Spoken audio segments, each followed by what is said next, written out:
الناس بالخصوص خلافة شهداء استقلال الإخوان شهيدنا على حسين محمد رحمه الله من تعليم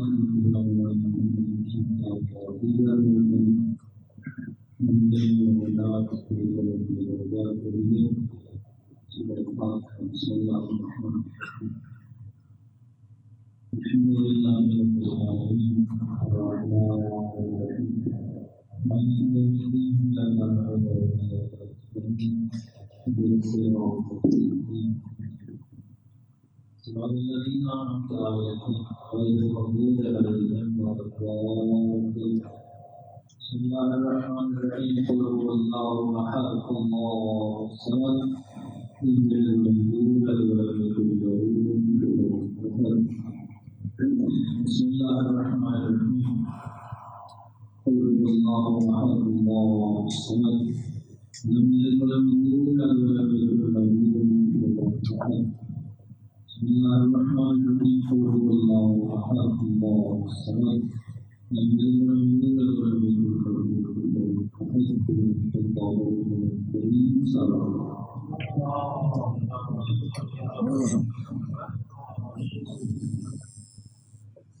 أعوذ بالله من الشيطان الرجيم بسم الله الرحمن الرحيم الحمد لله الذي دل على وجوده افتقار الممكنات وعلى قدرته وعلمه إتقان المصنوعات المتعاون مشاورة الجسمانيات المنزه بجلاله المناصب الناقصات نحمده حمدا يملأ الأرض والسماوات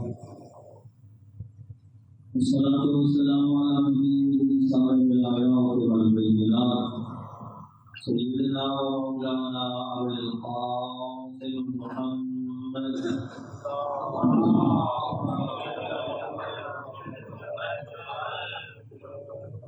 وعلى آله الهادين من الشبه والزلال الذين أذهب الله عنهم الرجس وطهرهم تطهيرا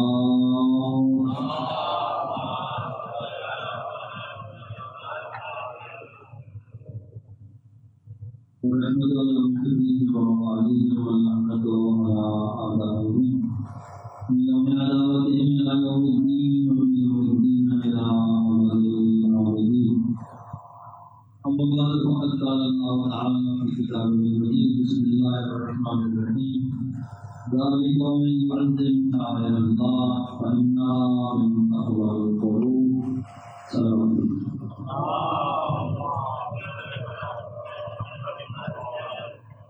دعائے ملائے رسول سے دعا تمام کی دعا کو اپنی اللہ مذکر و مقبول فرمائے روٹی دارے عالم میرے اپنے والے اسلامی زمان سے جلد سے قبول فرما سب کو باہمی اتفاق و اتحاد را فرما فضل عزیز پاکستان کو امن اسلام کی بات کروا فرما اوقات سماوی و زمین سے محفوظ و معمول فرما سلام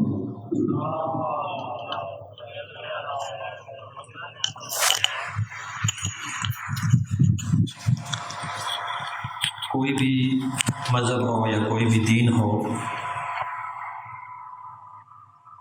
اس دین یا مذہب کے اندر تین چیزیں بنیادی حیثیت رکھتی ہیں۔ آپ یہ کہہ سکتے ہیں کہ دین کے تین شعبے ہوتے ہیں، تین حصے ہوتے ہیں، اور ہر شعبے کی، ہر حصے کی اپنی جگہ ایک اہمیت ہے، اپنا ایک مقام ہے۔ آپ اس میں سے کسی کو بھی نظر انداز نہیں کر سکتے۔ سب سے پہلے جو بنیاد ہے دین کی، جو بنیاد ہے مذہب کی، وہ اس مذہب کے اعتقادات ہوتے ہیں، اس مذہب کے عقائد ہوتے ہیں۔ آپ انہیں ایمانیات بھی کہہ سکتے ہیں، جن چیزوں پر ایمان رکھنا ضروری ہے، جن کو ماننا ضروری ہے۔ اس عقائد کے شعبے کو دین کی بنیاد کہا جاتا ہے۔ یہ فاؤنڈیشنز ہیں، بنیادیں ہیں، جیسے ہر عمارت کی کچھ بنیادی ہوتی ہیں نا، فاؤنڈیشنز ہوتی ہیں، اسی طرح یہ اعتقادات دین کی عمارت کی بنیاد ہوتے ہیں۔ اس کے بعد دوسرا حصہ دین کا احکام یا شریعت پر مشتمل ہوتا ہے۔ ہمارے ہاں ویسے لفظ شریعت استعمال ہو تو عام طور پر لوگ شریعت سے مراد پورا دین لیتے ہیں، جبکہ شریعت دین کا ایک جز ہے، دین کا ایک حصہ ہے۔ شریعت سے مراد دی جاتی ہے قانون، کیا کرنا چاہیے اور کیا نہیں کرنا چاہیے، کس کام کو انجام دینا ہے اور کس کام کو انجام نہیں دینا، اس کا نام ہوتا ہے شریعت۔ اسے آپ اپنے عرف میں قانون بھی کہہ سکتے ہیں، البتہ شرعی قانون، دینی قانون۔ ایک ملکی قانون بھی ہوتا ہے نا، ملکی قانون بھی یہی بتاتا ہے کہ کیا کرنا چاہیے اور کیا نہیں کرنا چاہیے، لیکن وہ تو دنیا کے اس نظام کا ایک حصہ ہے۔ دین کے اندر بھی ایک قانون ہوتا ہے جسے ہم شریعت کہہ سکتے ہیں، جسے احکام کہہ سکتے ہیں۔ اور تیسری چیز ہوتی ہے علامات۔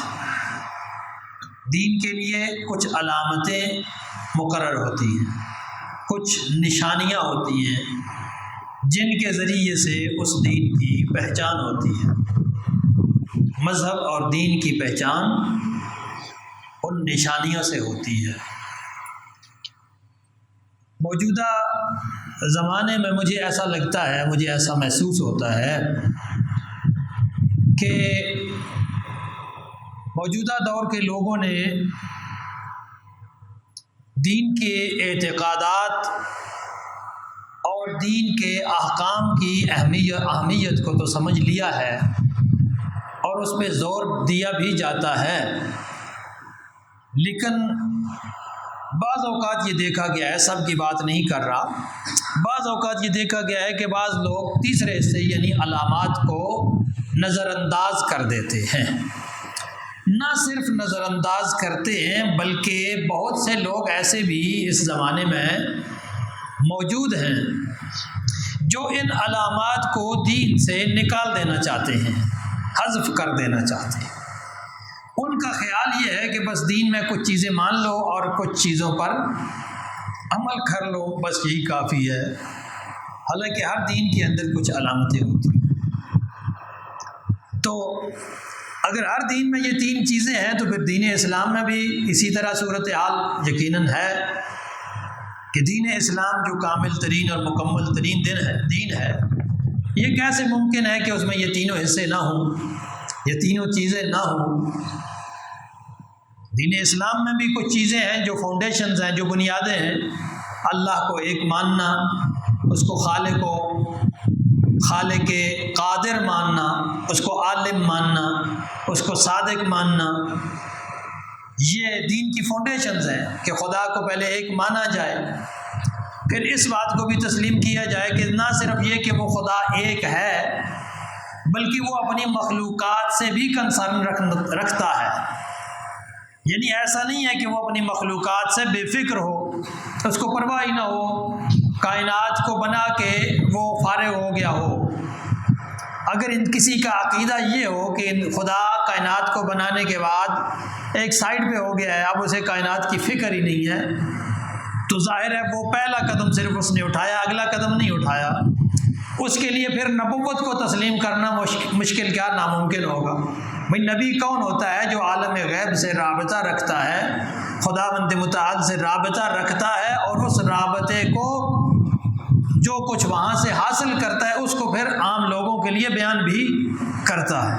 تو یہ اسی صورت میں ہو سکتا ہے نا کہ جب خالق کو مخلوقات کی اہمیت ہو، اس کی نظر میں مخلوقات کی ان سے کنسرن رکھتا ہو، یعنی اس کی فکر رکھتا ہو کہ یہ مخلوقات میری ہیں تو ان کی میں نے ہدایت کرنی ہے، تو ہدایت کا اہتمام وہ تبھی کرے گا، عادی تبھی بھیجے گا جب اسے مخلوقات کی کچھ کیا ہے وہ فکر ہوگی۔ تو تو اس کو ماننا نبوت کو پھر اسی کے ذیل میں امامت ہے کہ ہادی کو جب مانا ہے تو پھر ہادی صرف نبی نہیں ہوتے بلکہ امام بھی اپنی جگہ ہادی ہیں نبوت کے ختم ہونے کے بعد، کیونکہ عقیدہ ہے مسلمانوں کا کہ حضرت محمد مصطفیٰ صلی اللہ علیہ وآلہ وسلم پر نبوت کا خاتمہ ہو چکا ہے، لیکن ہدایت کا خاتمہ نہیں ہوا، ہدایت کا سلسلہ جاری ہے، ہادی اب بھی آ رہے ہیں، اور یہ ایک الگ بات ہے بہرحال کہ تفصیل سے اس پہ بات کرنی چاہیے کہ ہادی کون ہوتا ہے اور اس کی صفات کیا ہیں، خصوصیات کیا ہیں، اس وقت یہ میرا موضوع نہیں ہے۔ تو بہرحال ہادی کا ہونا جو نبوت اور امامت سے منسلک ہو جائے، پھر یہ کہ ایک روز قیامت بھی ہے جس دن حساب و کتاب ہونا ہے، تمام مخلوقات کو اٹھایا جائے گا اور سب کا حساب لیا جائے گا، پوچھا جائے گا کہ تم نے کیا کیا ہے، دنیا میں اپنا وقت کیسے گزارا ہے۔ یہ سارا وقت گزارنے کا جو مرحلہ ہے حساب و کتاب کا، جسے عقیدہ قیامت کہتے ہیں، عقیدہ معاد کہتے ہیں، یہ بھی فاؤنڈیشنز میں آ جاتا ہے۔ پھر یہ بھی ماننا ضروری ہے کہ اس خدا کو عادل ہونا چاہیے، اگر عادل نہیں ہے تو ہو سکتا ہے وہ نمازی کو اٹھا کے جہنم میں ڈال دے اور شرابی کو اٹھا کر جنت میں ڈال دے، بھائی اس کی مرضی، اگر وہ مرضی کا مالک ہے، خیر ہی و شر ہی من اللہ تعالی، جو چاہے وہ آپ کا حسن کرشمہ ساز کرے تو پھر تو اس کی مرضی ہے۔ تو اگر ایسا ہو نعوذ باللہ خدا عادل نہ ہو تو انسان کے اندر سے عمل کی خواہش ختم ہو جاتی ہے، بھائی میں اگر ساری زندگی عمل کرتا رہوں اور خدا نخواستہ بروز قیامت خدا مجھے الٹا جا کے جہنم میں ڈال دے عمل کی، مجھے اس کی عمل کا کیا ہے وہ جو نتیجہ ہے یا رزلٹ ہے وہ دینے کی بجائے الٹا مجھے جہنم میں ڈال دے، پھر کون عمل کرے گا؟ لہذا اس کو عادل ماننا بھی ضروری ہے۔ یہ وہی چیزیں ہیں جیسے ہم کیا کہتے ہیں، اصول دین کہتے ہیں، توحید، عدل، نبوت، امامت، قیامت، یہ اصول دین ہے، ان کو ماننا ہے۔ پھر ظاہر ہے ان کے ذیل میں بہت ساری چیزیں آتی ہیں، جب خدا کو مانتے ہیں تو اس کی صفات کی بات ہوتی ہے، اس کی خصوصیات کی بات آتی ہے، جب نبوت کو مانتے ہیں، امام کو مانتے ہیں تو نبی یا امام کی خصوصیات اور صفات پہ بات ہوتی ہے کہ یہ اپنی جگہ ایک تفصیلی بہرحال موضوع ہے۔ تو یہ دین اسلام کی فاؤنڈیشنز ہیں، اگر کوئی ان کو قبول نہیں کرے گا تو ظاہر ہے پھر اس کے لیے عمل کا مرحلہ آئے گا ہی نہیں۔ عمل کے مرحلے پر انسان تب آئے گا جب ان فاؤنڈیشنز کو، ان 5 چیزوں کو قبول کرے گا، اس کے بعد وہ عمل کرے گا کہ اللہ نے حکم دیا ہے نماز پڑھو، اس نے کہا ہے کہ سچ بولو، اس نے کہا ہے کہ جھوٹ مت بولو، اس نے کہا ہے کہ قتل مت کرو، اس نے کہا ہے زنا مت کرو، اس نے کہا چوری مت کرو۔ یہ عمل کا مرحلہ ہے، یہ میدان عمل ہے جو شریعت کا میدان ہے، جو قانون کا میدان ہے۔ یہ دوسرا میدان ہے کہ جو اس دین کا ایک بڑا حصہ ہے۔ بدقسمتی یہ ہے کہ بہت سارے لوگ جو ہے وہ سارا دین صرف انہی احکام کو سمجھ لیتے ہیں، عقائد کو یا فاؤنڈیشنز کو نظر انداز کر دیتے ہیں، اور کچھ لوگ صرف اور صرف عقیدے کو لے لیتے ہیں اور عمل کو نظر انداز کر دیتے ہیں۔ یہ دونوں افراط و تفرید ہمارے اندر موجود ہے، اس سے بچ کر ہی ہم آگے بڑھ سکتے ہیں، صحیح راستے پر بڑھ سکتے ہیں۔ تو یہ دونوں چیزیں ہیں کہ جن کو ہم کہہ سکتے ہیں کہ یہ دین کے 2 حصے ہیں۔ ایک دین کا تیسرا حصہ بھی ہے اور وہ ہیں دین کی علامات، نشانیاں، پہچان۔ ہر چیز کی کوئی پہچان ہوتی ہے نا، انسان کی پہچان اس کا چہرہ ہے، حالانکہ چہرہ پوری ذات نہیں ہے، چہرہ پہچان کا ایک ذریعہ ہے، مکمل ذات تو نہیں ہے، مکمل ذات میں انسان کا سارا جسم اور اس کی روح بھی آ جاتی ہے، لیکن یہ ایک نشانی ہے، ایک پہچان ہے۔ آپ آئی ڈی کارڈ بنوانے جاتے ہیں نادرا والوں کے دفتر میں تو آپ سے پوچھتے ہیں بھئی آپ کی کوئی شناختی علامت، کوئی پہچان جس کو دیکھ کر فوراً سمجھا جائے، چونکہ انسانوں کی شکلیں بسا اوقات ملتی جلتی بھی ہیں۔ اب بیسک تو ساری سب کی ظاہر ہے، انسان کی 2 آنکھیں ہیں، 2 کان ہیں، ایک ناک ہے، منہ ہے، زبان ہے، یہ چیزیں سب کی ملتی جلتی ہیں۔ تو کچھ شناختی علامتیں ہوتی ہیں، پہچان ہوتی ہے جن کے ذریعے سے، دین کی بھی اسی طرح شناختی علامات ہوتی ہیں، پہچان ہوتی ہے جن کے ذریعے سے دین کی زبان میں انہیں شعائر اللہ کہا جاتا ہے۔ وَمَن يُعَظِّمْ شَعَائِرَ اللَّهِ فَإِنَّهَا مِن تَقْوَى الْقُلُوبِ۔ سورہ حج کی یہ آیت نمبر 32 ہے کہ جو شعائر اللہ کا احترام کرے یقیناً اسی کا دل متقی ہے۔ تو اب آپ دیکھیے کہ یہاں پر پروردگار نے شعائر اللہ کو حصہ قرار دیا ہے دین کا، اور ایسا حصہ قرار دیا ہے کہ اس کا احترام کر کے ہی انسان متقی بن سکتا ہے۔ یعنی آپ علامات کو دین سے نکال نہیں سکتے، علامات کو دین سے الگ نہیں کر سکتے، بلکہ ان علامات میں سے بہت ساری ایسی ہوتی ہیں کہ جن کے ارد گرد بہت سے احکام بھی ہوتے ہیں۔ مثلا کعبہ ایک علامت ہے، ایک نشانی ہے، کعبہ یک سنگ نشانی است کے راہ گم نشود، ایک نشانی ہے، لیکن اس نشانی کے کچھ احکام بھی ہے کہ وہاں طواف کرنا ہے، طواف کے بعد 2 رکعت نماز طواف بھی پڑھنی ہے۔ اسی طرح قرآن مجید نے لکھا کہ ان الصفا والمروہ من شعائر اللہ، کہ صفا اور مروہ کیا ہیں؟ شعائر اللہ میں سے، یعنی ایسی علامتیں ہیں جو دین اسلام کی علامات قرار پاتی ہیں، اور دین اسلام کی علامت ہونے کے لحاظ سے یہ ہمیں خدا تک پہنچاتی ہیں۔ شاعر چونکہ علامت کو کہتے ہیں، علامت وہ چیز ہوتی ہے جو کسی دوسری چیز تک پہنچاتی ہے۔ جیسے راستے میں نشانیاں لگی ہوتی ہیں، آپ کسی کے گھر جاتے ہیں پہلی مرتبہ تو اس سے پوچھ لیتے ہیں بھئی میں نے آپ کا گھر ڈھونڈنا ہے تو مجھے کوئی نشانی بتا دو، کوئی پہچان بتا دو، کوئی علامت بتا دو، میں اس کو دیکھ کر آپ کے گھر تک پہنچ سکوں۔ تو یہی صورتحال ہے، علامت کسی جگہ تک، کسی چیز تک، کسی مقصد تک پہنچنے کا ذریعہ ہوتی ہے، وسیلہ ہوتی ہے۔ تو آپ علامت کو ہی درمیان سے ہٹا دیں، علامات کو درمیان سے نکال دیں، تو پھر منزل تک پہنچنا انسان کے لیے بہت مشکل ہو جائے گا، کیونکہ انسان کیا ہے؟ وہ خوگر پیکر محسوس ہے، انسان محسوسات سے سروکار رکھتا ہے۔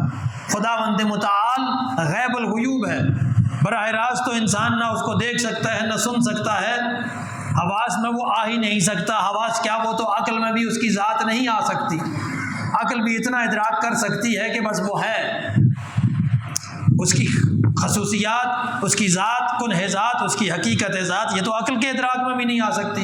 حواس تو بہت پیچھے رہ جاتے، عقل تو بلکہ اس سے اگلا مرحلہ تخیل میں بھی نہیں آ سکتی۔ تخیل آپ کو پتہ ہے کہ عقل سے بھی ایک قدم آگے ہوتی ہے۔ تخیل یعنی ایسی چیز کو تصور کر لینا جس کا کوئی وجود ہی نہ ہو، امیجنیشن۔ اس میں کیا ہوتا ہے؟ کوئی چیز موجود نہیں ہوتی تو اس کو بھی تصور کر لیتا ہے انسان۔ یہ جو تصور کی، یہ جو تخیل کی صلاحیت ہے جو صرف انسان کو حاصل ہے، یہ عقل سے بھی آگے ہے، اس لحاظ سے کہ عقل اسی کو سمجھ سکتی ہے جو ہے، اور تخیل جو نہیں ہے اس کو بھی بنا لیتا ہے۔ تو خدا کی ذات وہ ہے جو عقل کے دائرے میں تو دور کی بات ہے، تخیل کے دائرے میں بھی نہیں آتی۔ تو پھر اس تک پہنچنے کے لیے کوئی نشانیاں چاہیے، کوئی علامات چاہیے۔ ان علامات کو درمیان میں لائے بغیر ہمارے لیے اس تک پہنچنا کیا ہوتا ہے؟ وہ مشکل ہوتا ہے۔ تو اس لیے یہ ممکن نہیں ہے کہ آپ علامتوں کو درمیان سے نکال دیں۔ قرآن نے اہمیت اسی لیے تو دی ہے کہ ان الصفا والمروہ من شعائر اللہ، کہ صفا و مروہ شعائر اللہ میں سے، سورہ حج کی آیت نمبر 36 ہے۔ تو اب سوچئے ذرا، صفا و مروہ کیا ہے؟ 2 پہاڑیاں ہی تو ہیں نا، اور پہاڑیاں بھی ایسی پہاڑیاں ہیں کہ جن پر کسی زمانے میں بت ہوئے کرتے تھے۔ صفا اور مروہ دونوں پر 2 بت نصب تھے، ایک پر بت ایصاف تھا اور دوسرے پر بت نائلہ۔ نائلہ آج کل خواتین کے نام رکھے جاتے ہیں، اس زمانے میں اس بت کا نام تھا۔ ایک بت مروہ کے اوپر نصب تھا اور ایک صفا کے اوپر۔ یہ بعد میں بت توڑے گئے ہیں نا، اسلام کے آنے کے بعد کی بات ہے۔ تو بس وہ تو پہاڑیاں ہیں، پتھر کی چیزیں ہیں۔ کعبہ کیا ہے؟ وہ بھی تو پتھر کی ایک عمارت ہے، خدا اس کے اندر تو نہیں ہے اور ہو بھی نہیں سکتا، کیونکہ خدا کسی مکان کے اندر آئے گا تو وہ محدود ہو جائے گا، اور جو محدود ہو جائے وہ پھر ممکن الوجود ہوتا ہے، وہ واجب الوجود نہیں ہوتا۔ وہ خدا نہیں رہتا جو محدود ہو جائے، جو مکان میں آ جائے وہ خدا نہیں رہتا۔ لہذا یہ مکان اس کی علامت ہے، اس کا گھر نہیں۔ گھر میں معنی نہیں ہے کہ خدا اس کے اندر رہتا ہو۔ اگر بیت اللہ کا لفظ بولا گیا ہے تو مجازن بولا گیا ہے، حقیقی معنی میں گھر نہیں ہے، مجازی معنی میں ہے۔ تو حقیقی معنی میں دیکھا جائے تو یہ علامت ہے، پہچان ہے۔ اور اسی طرح دیکھیے کہا گیا کہ والبدن من شعائر اللہ۔ بدن کیا ہوتی ہے؟ بدن اس جانور کو کہتے ہیں جو قربانی کے لیے تیار کر کے حاجی لے کر جاتے ہیں، اسے بدن کہتے ہیں۔ اور دیکھیے کہ قرآن نے اس کو بھی من شعائر اللہ قرار دیا کہ والبدن من شعائر اللہ۔ تو اگر یہ کیا ہے؟ شاعر اللہ میں سے ہے، ایک جانواری تو ہے، قربانی کا جانور ایک جانواری تو ہے، لیکن اللہ نے اس کو شاعر اللہ میں سے قرار دیا ہے، پہچان میں سے قرار دیا ہے۔ تو سوچنے کی بات ہے کہ اگر ایک جانور بدن شاعر اللہ میں سے ہو سکتا ہے، اگر دو پہاڑیاں جو ہیں صفا و مروہ کے درمیان جہاں پہ آپ چلتے ہیں صحیح کرتے ہیں وہ شاعر اللہ میں سے ہو سکتی ہیں، تو کیا عزاداری شاعر اللہ میں سے نہیں ہو سکتی؟ کیا یہ مجالس شاعر اللہ میں سے نہیں ہو سکتے؟ کیا یہ علم حضرت عباس شاعر اللہ میں سے نہیں ہو سکتے؟ آخر یہ کدھر لے کر جاتے ہیں انسان کو؟ پہچان ہوتی ہے نا، علامت یعنی پہچان۔ اچھا، اب پہچان پہ بات آ گئی تو بات کرتے ہیں، یہ جو صفا و مروہ کو شاعر اللہ میں سے قرار دیا گیا، ان کا کوئی ڈائریکٹ اللہ سے رابطہ ہے؟ نعوذ باللہ، کوئی اللہ یہاں پہ اترا تھا؟ یا کعبہ شاعر اللہ میں سے ہے؟ نعوذ باللہ، کوئی اس کے اندر خدا رہتا ہے؟ نہیں، کعبہ بنایا تھا حضرت اسماعیل نے اور حضرت ابراہیم نے، تو ایک نبی کے وسیلے سے ہمیں پتہ چلا صفا و مروہ کے درمیان اگر صحیح کرنی ہے تو وہ اس لیے کہ یہ ایک موقع کی یاد ہے، ایک واقعے کی یاد ہے۔ اور وہ واقعہ کیا تھا؟ جب اللہ کے حکم سے حضرت ابراہیم نے اپنی زوجہ جناب ہاجرہ اور جناب اسماعیل کو وہاں پہ چھوڑا، جب ان کو پیاس لگی تو ان کی والدہ جناب ہاجرہ اسماعیل کو وہیں ایک جھاڑی کے نیچے ڈال کر صفا و مروہ کا چکر لگانے لگی۔ کبھی صفا پہاڑی کے اوپر چڑھ جاتی، کبھی مروہ پہاڑی کے اوپر چڑھ جاتی، تاکہ کہیں سے اگر کوئی دور سے آبادی نظر آئے یا کوئی قافلہ آتا ہوا کہیں سے گزرتا ہوا نظر آئے تو اس قافلے کو آواز دے لے، اس قافلے کو پکار لے کہ ہو سکے تو تھوڑا سا ہمیں بھی پانی دے دو۔ تو ایک نبی زادے کی پیاس کی یاد میں جناب ہاجرہ نے یہاں پہ چکر لگائے تھے صفا و مروہ کے درمیان، تو وہ بن گئے شاعر اللہ میں سے۔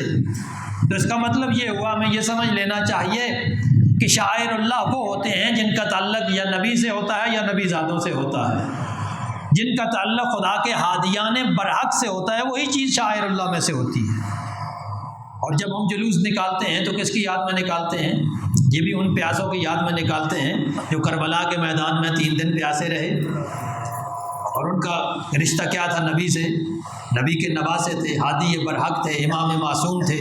چلے ہمارا عقیدہ ہے کہ وہ امام معصوم تھے، لیکن تمام مسلمانوں کے نزدیک اتنا تو یقینی ہے کہ وہ نواسہ رسول تھے، اور اتنا بھی یقینی ہے کہ اللہ کے رسول نے ان کا احترام کر کے بھی دکھایا، لوگوں کو سکھایا کہ کس طریقے سے ان کا احترام کیا جاتا ہے، کہ نبی سجدے میں ہیں اور امام حسین پشت نبوت پہ سوار ہو جاتے ہیں، اور یہ حکم ہوتا ہے کہ پیغمبر اس سجدے کو طویل کرتے جائیں یہاں تک کہ حسین ابن علی اپنی مرضی سے اس پشت مبارک سے اتر جائیں۔ یا کبھی مدینے کی گلیوں میں پیغمبر اپنے کندھوں پہ بٹھا کے اپنے بچوں کو لے کے جاتے تھے، لوگ کہتے تھے کتنی اچھی سواری ملی، تو اللہ کے حبیب کیا فرماتے تھے کہ یہ نہ کہو کہ سواری کتنی اچھی ہے، بلکہ یہ کہو کہ سوار کتنا اچھا ہے۔ تو وہی حسین ہے جس کے لیے اللہ کے نبی نے کہا حسین منی و انا من حسین، حسین مجھ سے ہے اور میں حسین سے ہوں۔ ان الحسین مصباح الہدیٰ و سفینۃ النجات، کہ حسین ہدایت کا چراغ ہے اور کشتی نجات ہے۔ تو جس حسین ابن علی کے لیے اللہ کے نبی نے اس قدر تاکید فرمائی، ان کے احترام کی، ان کی عظمت کی، ان کی یاد منانا یقیناً شاعر اللہ میں سے ہے۔ ان سے متعلق جو امور ہیں، یہ جلوس نکالنا، یہ مشی کرنا کیا ہے؟ پیدل چلنا ہی تو ہے۔ تو جناب ہاجرہ بھی تو پیدل چلی تھی صفا و مروہ کے درمیان۔ ہم نہیں کہتے کہ مشی واجب ہے، لیکن آپ اس کے اوپر حکم حرمت بھی تو نہیں لگا سکتے۔ ہم اپنے مرضی سے چل رہے ہیں، اس یاد کو منانے کے لیے، کربلا والوں کی پیاسوں کی یاد کو منانے کے لیے مشی کر رہے ہیں، یہ جلوس نکال رہے ہیں، تو یہ اسی یاد کو تازہ کرنے کے لیے علم مبارک نکالے جاتے ہیں، شبیہ نکالی جاتی ہیں، جھولا نکالا جاتا ہے۔ کس لیے نکالا جاتا ہے؟ تاکہ 6 ماہ کے علی اصغر کی پیاس لوگوں کو یاد آ جائے۔ تو 6 ماہ کے علی اصغر کی پیاس یاد آئے گی تو کس کی یاد آئے گی؟ خدا کی یاد ہی آئے گی نا۔ انسان خدا سے منسلک ہوگا جب عزاداری سے متعلق امور کو انسان یاد کرے گا یا ان کو دیکھے گا، تو اس کا ذہن منتقل ہوگا خالق کی طرف، خدا کی طرف۔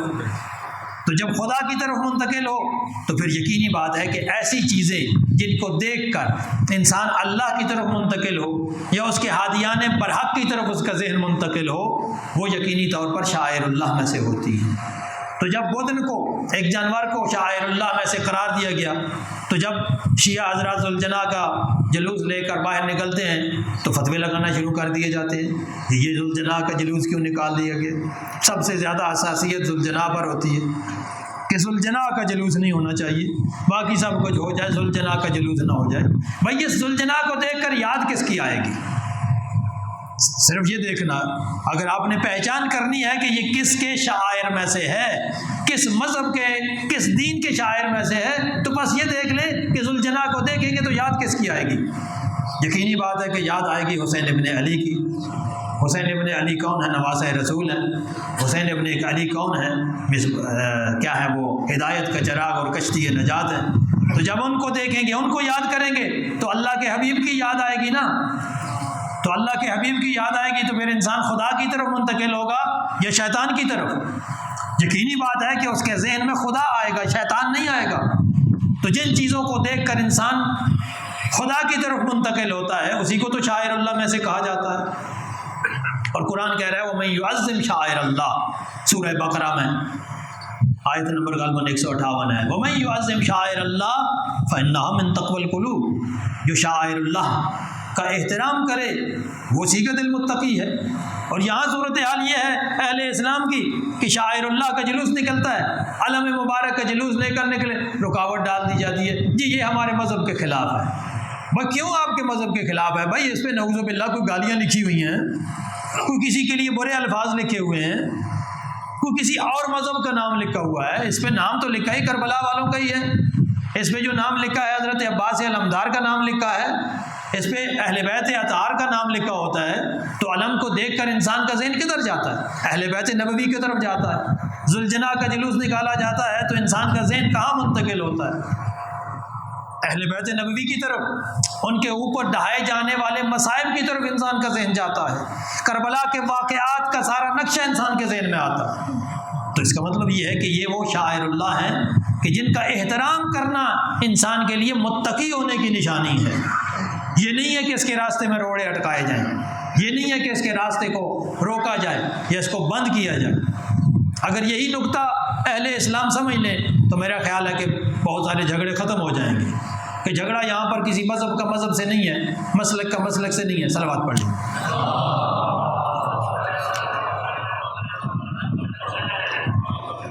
بس یہ صرف کیا ہے؟ شاعر اللہ کا احترام ہے، عزاداری شاعر اللہ کا احترام ہے، اور اس کا کسی کوئی مذہب سے جھگڑا نہیں ہے، کسی مسلک سے جھگڑا نہیں ہے، کوئی فرقہ واریت نہیں ہے۔ اس کو روکنا فرقہ واریت ہے، عزاداری کو برپا کرنا فرقہ واریت ہرگز نہیں ہے۔